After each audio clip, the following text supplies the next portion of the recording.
Oh, you're right, guys. Just been out the back here, finishing off this runner bean. You see the long ones.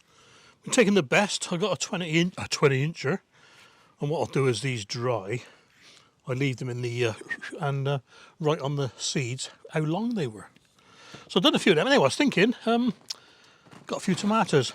I need to start. What do you call it? Fermenting and seed saving. That's it. I did those golden hours the other day. Look, I just brought these back out again. And there was quite a few sort of splits. I thought, well, why not get them fermenting? I've done this video before, but we'll run through it again for those who haven't seen it. New viewers and all that. So we got golden hour, and I've got the Rebel Starfighter VT16, and we'll start off with these. So all you need: tomato, knife, some sort of spoon.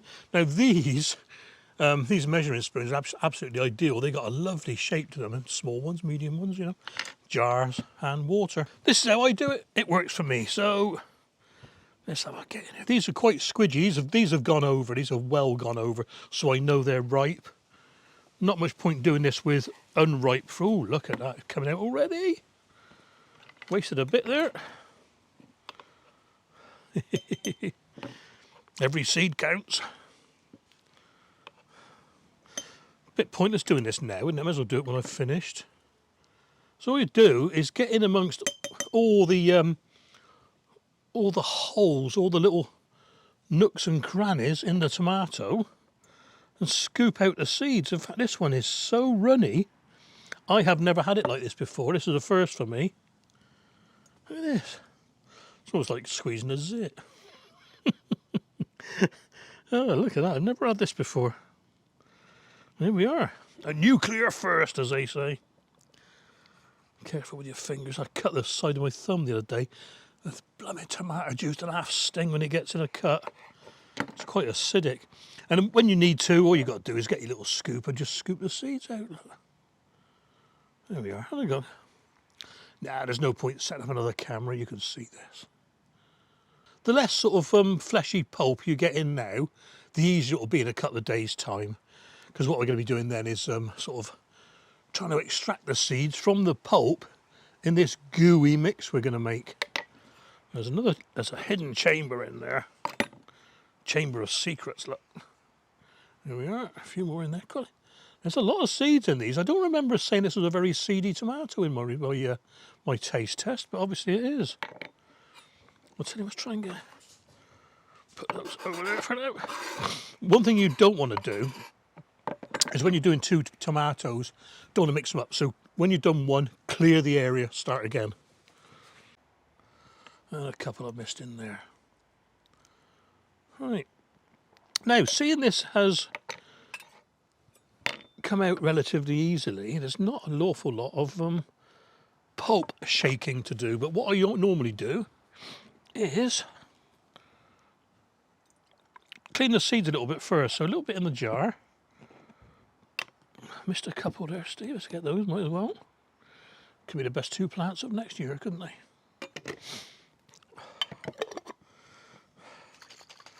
Give them the initial shake like this.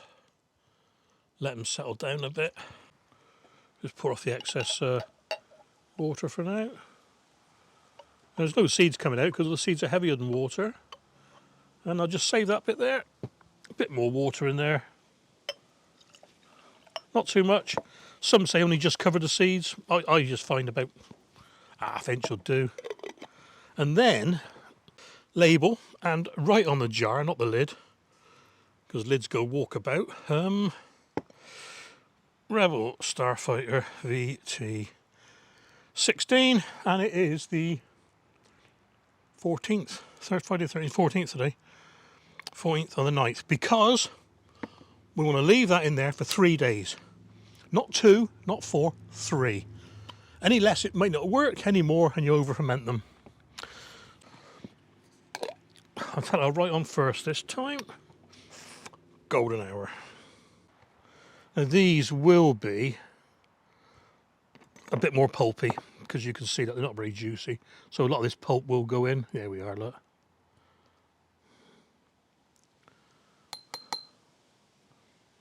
I haven't really got a rubbish bin here, have I?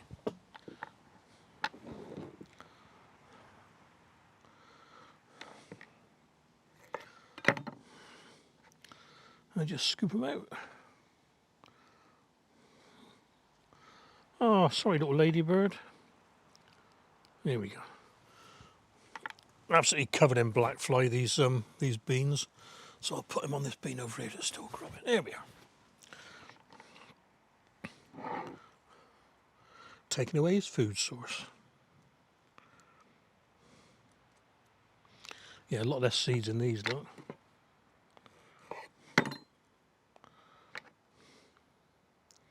What you'll find as well when you cut the tomatoes open, you'll cut some seeds in half. Doesn't matter, because this fermentation process will show them up, and if they're not viable, they won't sink. So a clever person would do all the cutting first, wouldn't he? Let's do it across the way as well, sometimes better. Different tomatoes, different techniques. Yeah, in fact, across the way is better with this one, look. You see that?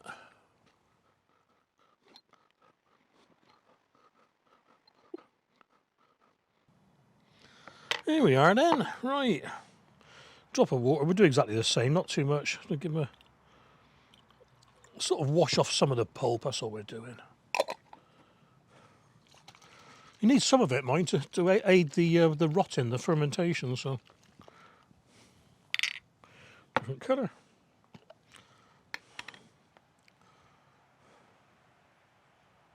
Here we are. Like a mad scientist.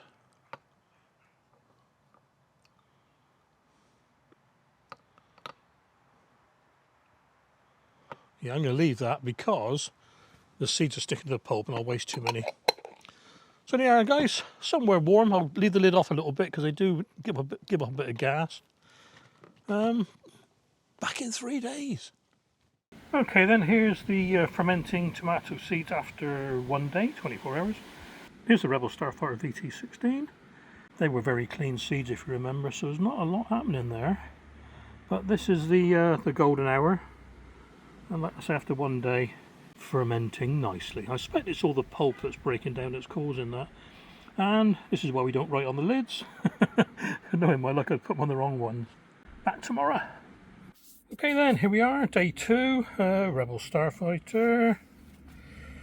Gone cloudy, something's happening. And look at the golden hour. Got a nice head on that, and it smells quite yeasty actually.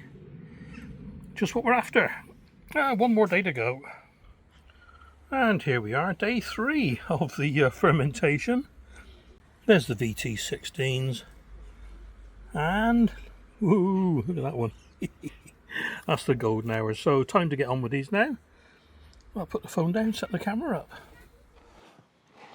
So, got a sieve and a container, some plastic lids for putting the seeds on, a couple of scoops, labeler, a pen for labelling. Right, I'm going to do the foamier ones first because there's more to see. The other thing I need is water. Right, one thing I haven't explained is why we are going through all this trouble. Now, you probably know that when you get a tomato seed, here we are, it's covered in this jelly. See it there? Look? Yeah. Gooey, gooey, horrible, sticky mess. Now, that's there for a reason, and what that does, that stops the seed from germinating in the tomato fruit itself, and it also inhibits the growth and the germination so that the seed sprouts up when the conditions are right. We want to remove that because we're going to falsely make these seeds grow February or March next year. So what we do is this process called a lacto-fermentation, and the reason we do 3 days, not 2, not 4, is because 2 days may not be enough, and in 4 days the seeds may start to rot, so 3 days is ideal. And it's not in my humble opinion because everyone says 3 days. Right, so what I do now, whew. Oh, oh dear, yuck. Right, I'm just going to rinse these through. I'm going to do this with one hand, hang on.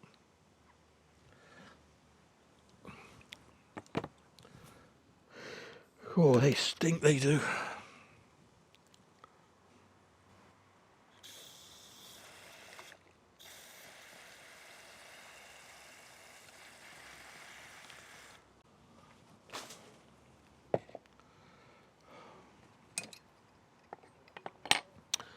Okay, back in the jar. I could have left them in the jar actually, but right.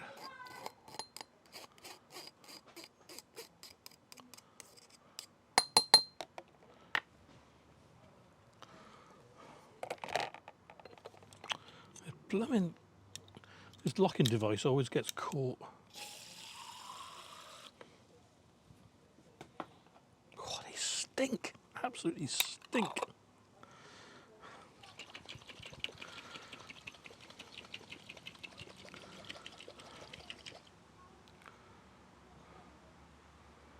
There we are.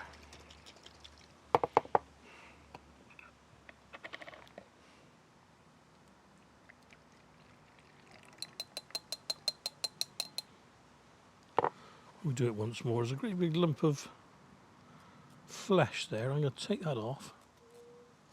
Yeah, there's no seed stuck to it. We don't need that. There's another one there. No, that's okay.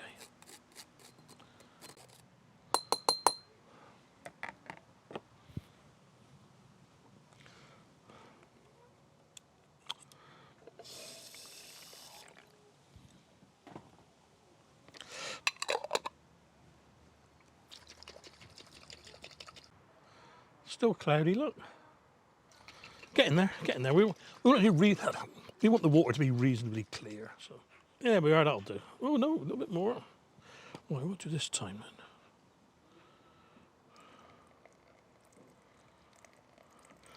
I'm doing it this way now. I'm going to pour off any floating seeds. There's only one or two there.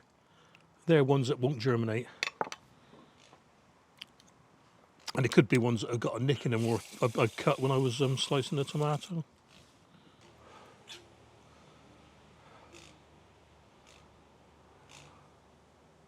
There we are, so you can see that. And that's what we're after, look. Clear liquid. So you see that? Yeah, no floating seeds. Perfect. Right, back in the sieve again. Let's get them swirling a bit so they move. There we are. One or two left, hang on.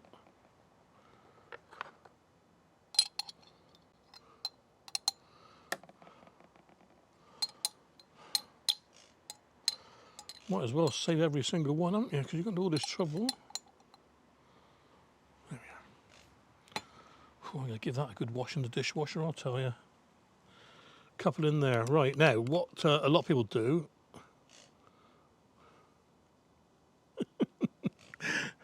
The big mistake is they put these onto kitchen tissue.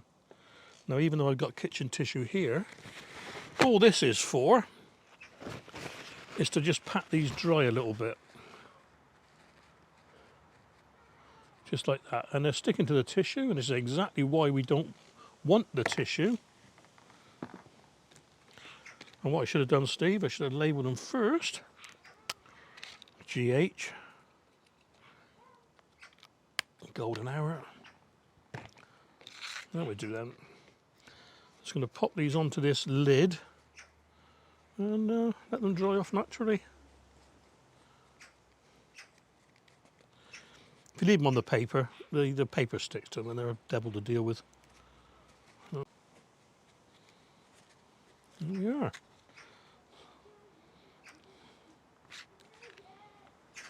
And that's what they look like. They'll go on top of my fish tank now. Fish tank's about, well, it's 26 or 27 degrees inside, so a little bit warmer on top with the effect from the lights. So that's those. I'll quickly do the other ones, which is the VT16. What I want to do, I want to save a seed. Now I had one there. There we are. Right. Just for the finale. Right, make sure there's no lingerers on this. That's not a seed, but I'll get it off anyway. Right, a little bit different this time. What we'll do, instead of putting them straight into the sieve, we'll pour it off.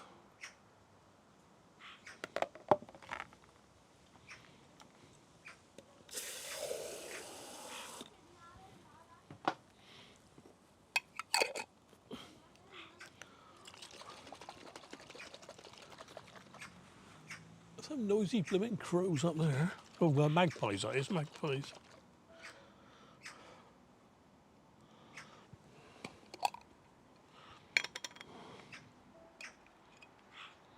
Yeah. Just slightly fruity, these ones.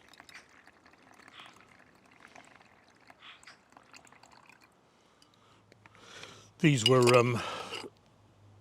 quite clear when I put them in, if you remember. The liquid, they were in liquid rather than pulp. So they should wash quite easily. Yeah. No floaters there. Right then. Quick one, that. Nothing in there.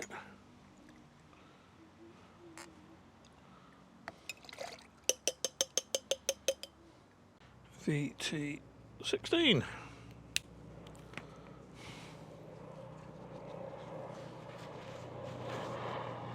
Air ambulance.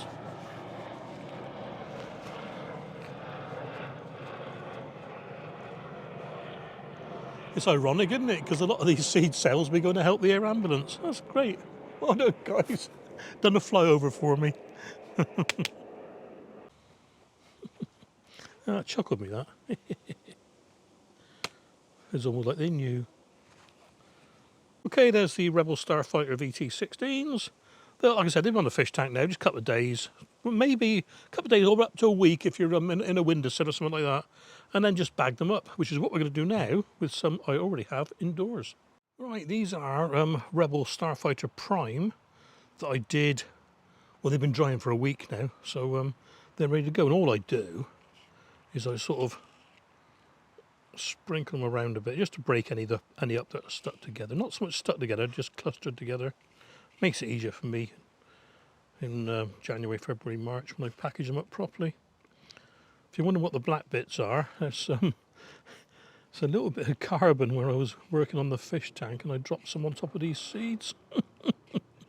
Label a small packet. They'll go into these packets now because there will be other fruits of the same type going in. So there's no point putting them in little tiny packets yet. RS Prime 2024. And that is how I save my seeds now. Right, what I want to show you, if I can, I need a bit of magnification on this. Yeah, I think we can do it. Yeah. Right then, yeah, let's have a pointy stick thingy, there we are. So here is a tomato seed straight out of a tomato.